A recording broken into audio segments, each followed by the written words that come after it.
Hello friends, welcome to the solid code education. Now SSC ने बच्चे basically ये जो वीडियो होने वाला है दैट इज अबाउट द 2020 में जिनका डीवी होने वाला है उनके लिए, और एक लास्ट एक रिमाइंडर वीडियो में आप यहाँ पे कहूंगा इसको कि जिन बच्चों का एसएससी जेई 2020 में यानी कि 2020 वाले में डीवी के लिए सिलेक्शन हुआ है डॉक्यूमेंट वेरिफिकेशन के लिए, उनका फाइनली डेट अनाउंस कर दिया है एसएससी ने।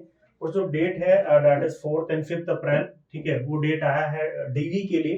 तो कुछ बच्चों के डाउट थे, ठीक है, बार बार सर मेरा ये सर्टिफिकेट, तो मैं एक थोड़ा सा एक मैंने रिमाइंडर वीडियो यहाँ पे होगा कि क्या क्या सर्टिफिकेट चाहिए होंगे या फिर क्या क्या डॉक्यूमेंट आपको चाहिए होंगे। ठीक है, सबसे पहला जो एसएससी का जो एडमिट कार्ड आएगा आपका डीवी के लिए, उसमें सारी चीजें मेंशन करेगा एसएससी की ये डॉक्यूमेंट्स उसको रिक्वायर्ड होंगे।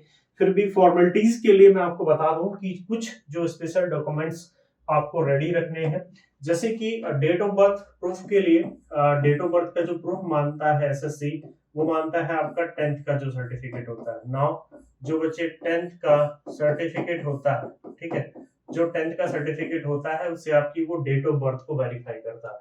10th सर्टिफिकेट का पर्पज ही आपका क्या होता है, वो डेट ऑफ बर्थ का वेरिफिकेशन होता है। जो इसमें सर्टिफिकेट में आपकी डेट ऑफ बर्थ रहेगी, फाइनली वही डेट ऑफ बर्थ आपकी मानी जाएगी, काउंट की जाएगी। ठीक है बच्चे, दूसरा मैं आपको बता दूं यहाँ पे अगर किसी बच्चे ने 12th की है तो 12th का सर्टिफिकेट वो उसको चाहिएगा। डेट ऑफ बर्थ बता दी मैंने 10th का, दूसरे मैंने बता दिया कि 12th का चाहिए होगा। अगर डिप्लोमा किया है 10th के बाद डायरेक्टली तो 12th का कोई रिक्वायरमेंट नहीं है फिर। ठीक है, तीसरा जो इंपॉर्टेंट डॉक्यूमेंट होते हैं कि भाई आपने जो डिग्री की है, आपने जो डिग्री कर रखी है या फिर आपने जो डिप्लोमा किया है, इनकी मार्कशीट्स आपको मिली होंगी। डिप्लोमा, इनकी मार्कशीट्स आपको जो मिली होंगी, मार्कशीट आपकी होंगी, इनकी मार्कशीट्स होंगी बच्चे।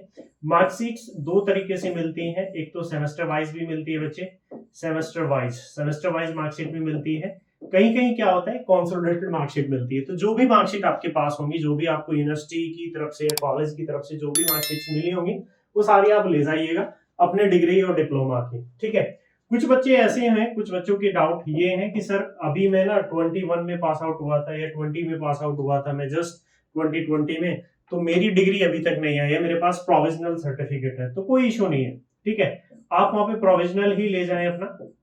ठीक है, आप वहां पे प्रोविजनल सर्टिफिकेट ही ले जाएं अपना, और प्रोविजनल सर्टिफिकेट दिखा दें और बोल दीजिएगा सर मेरी डिग्री या मार्कशीट अभी नहीं आई है, मैं जब वो डिग्री या मार्कशीट मेरी आ जाएगी तो मैं डिपार्टमेंट में उसको सबमिट कर दूंगा।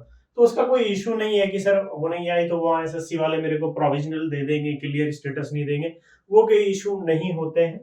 ठीक है, ये थे सर्टिफिकेट, इन सब में कोई प्रॉब्लम नहीं आता है। मेन इंपॉर्टेंट क्या होता है बच्चे, मेन होता है आपका कास्ट सर्टिफिकेट। ठीक है, मेन होता है बच्चे कास्ट सर्टिफिकेट। ठीक है, कास्ट सर्टिफिकेट, क्लियर है बात। अब इस कास्ट सर्टिफिकेट की अगर मैं बात करता हूं तो कास्ट सर्टिफिकेट में सबसे इंपॉर्टेंट बात बताता हूं, ये होते हैं जैसे कि भाई एससी का होगा, एसटी कैटेगरी का होगा, ओबीसी का होगा या फिर आपका ईडब्ल्यूएस का होगा। ठीक है, इन कैटेगरीज के आपको वहां पे सर्टिफिकेट शो करने पड़ेंगे।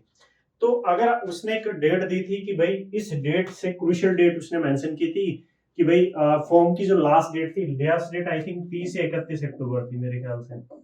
ठीक है, 30 या अक्टूबर एंड में था मेरे ख्याल से।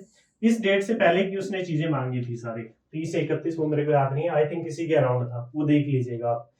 इससे पहले के सर्टिफिकेट आपके होने चाहिए, ये क्लियरली नोटिफिकेशन में मेंशन किया था। ठीक है, अब ओबीसी का सर्टिफिकेट हो या एससी एसटी के सर्टिफिकेट हो, वो कई साल तक वैलिड रहते हैं। अगर आपने 1-2 साल पहले भी इस डेट से की बनवाए हैं तो वो चल जाते हैं।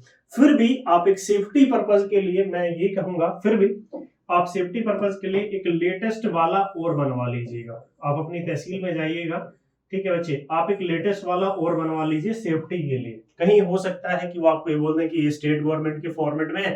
सबसे बेटर है आप एसएससी का नोटिफिकेशन देखिए, जो नोटिफिकेशन मेंशन था 2020 वाला, उसमें एंड में फॉर्मेट दिए रहते हैं कि इस फॉर्मेट में आपके सर्टिफिकेट होना चाहिए। उस फॉर्मेट की कॉपी निकलवा ली और उस फॉर्मेट में जाके एक लेटेस्ट सर्टिफिकेट और बनवा लें आप। ठीक है, अपनी सेफ्टी के लिए, बस जस्ट मैं इतना ही बोल रहा हूँ। रही बात बच्चे ईडब्ल्यूएस की, तो ईडब्ल्यूएस वाले बच्चे जिनके पास क्रूशियल डेट का है, अच्छी बात है। और क्रूशियल डेट में भी आपको एक और बात याद रखनी है कि आप भी एक लेटेस्ट वाला बनवा लो, जिससे कि वहां पे कोई इशू आता है, किसके फॉर्मेट में बनवाना है, जो एसएससी अपने नोटिफिकेशन में फॉर्मेट देती है उसी फॉर्मेट में बनवा लेना। लेकिन बच्चे बात ये याद रखना कि ये सर्टिफिकेट आप 1 अप्रैल को बनवाना, 1 अप्रैल को। क्यों? क्योंकि आपका जो डीवी होने वाला है 4 से 5 अप्रैल को डीवी होगा, और सबको पता है कि 31 मार्च के बाद आपका फाइनेंशियल ईयर चेंज होगा, तो 31 मार्च तक ही वो वैलिड रहेगा। अगर आपने 28 मार्च को सर्टिफिकेट बनवाया है तो वो 31 मार्च तक ही वैलिड रहने वाला है, 1 अप्रैल को वैलिड नहीं रहेगा इन केस ऑफ ईडब्ल्यूएस। ठीक है, तो आप एक लेटेस्ट वाला बनवा लें, एसएससी के नोटिफिकेशन के फॉर्मेट वाला, लेकिन 1 अप्रैल को बनवा लेना। 1-2 दिन में बन जाता है, 1 तारीख को अप्लाई कर देना, 2 तारीख को या 2-3 तक बना के दे देगा आपको। ठीक है, उसमें कोई इशू नहीं है। तो ये थोड़े सी इश्यूज याद रखने हैं। फिर भी अगर वहां पे आपको कोई डीवी में प्रॉब्लम आता है, डीवी में आपको बोला जाता है कि ये चीज नहीं है, ये नहीं है, ये इसका स्टेटमेंट दीजिए या क्लैरिफिकेशन कीजिए, तो एसएससी वहां पे आपको टाइम दे देता है, 1 दिन 2 दिन 4 दिन जो भी होता है, वो आप बात कर सकते हैं, वो बता सकते हैं कि सर ये बेसिकली मेरा ये इशू था, इस इशू से रिलेटेड, वो आपके डॉक्यूमेंट वहां पे जमा हो जाएंगे। फिर भी अगर कोई इशू आता है तो आप बाद में उसको डिपार्टमेंट में भी जमा कर सकते हो, ऐसा बिल्कुल भी कोई इशू नहीं है। क्लियर है बच्चे? क्लियर है। तो ये थोड़ा सा मैंने बता दिया कि भाई क्या क्या डॉक्यूमेंट चाहिए। पहले भी मैं वीडियो बना चुका हूँ डॉक्यूमेंट के ऊपर, इस बार भी बना दी मैंने एक। ठीक है, इस बार भी मैंने बता दी कि डॉक्यूमेंट है कि नहीं, क्या क्या डॉक्यूमेंट चाहिए होंगे। बाकी इतना ज्यादा कोई इशू नहीं है। कट ऑफ भी हम डिस्कस कर चुके हैं कि नियर अबाउट कट ऑफ हमारा क्या जाने वाला है। ठीक है बच्चे, तो अपनी एक फाइल होगी आपके पास, वो रख लीजिएगा और प्रॉपर डीवी करा लीजिएगा, वहां पे कोई इशू नहीं है। अभी काफी टाइम है। ठीक है, अभी तो 4-5 तारीख है, तो हमारे पास काफी टाइम है डॉक्यूमेंट को भी प्रिपेयर करने का, तो अपने थोड़े से डॉक्यूमेंट जरूर देख लीजिएगा वहां पे। क्लियर है? फिर भी अगर किसी की कोई क्वेरी है तो मेरा नंबर है सभी के पास। ठीक है, आप मेरे को कॉल कर सकते हो, मैं जितनी भी पॉसिबल हेल्प होगी मैं आपकी हेल्प कर दूंगा उसमें। ठीक है बच्चे, तो यही मेरा पर्पस था एक डेट के बारे में बताने का कि भाई डेट मेरी क्या है, सबको पता चल ही गया होगा कि 4-5 तारीख को डीवी होना है। ठीक है, क्या क्या डॉक्यूमेंट्स थे वो मैंने एक और बार बता दिया आपको। ठीक है, अगर किसी के कोई भी डॉक्यूमेंट में प्रॉब्लम है तो यू कैन आस्क मी, आप मेरे से पूछ सकते हो, मैं डेफिनेटली बच्चे आपकी हेल्प जरूर करूंगा। ठीक है बच्चे, तो इस वीडियो में इतना ही। Okay, thank you.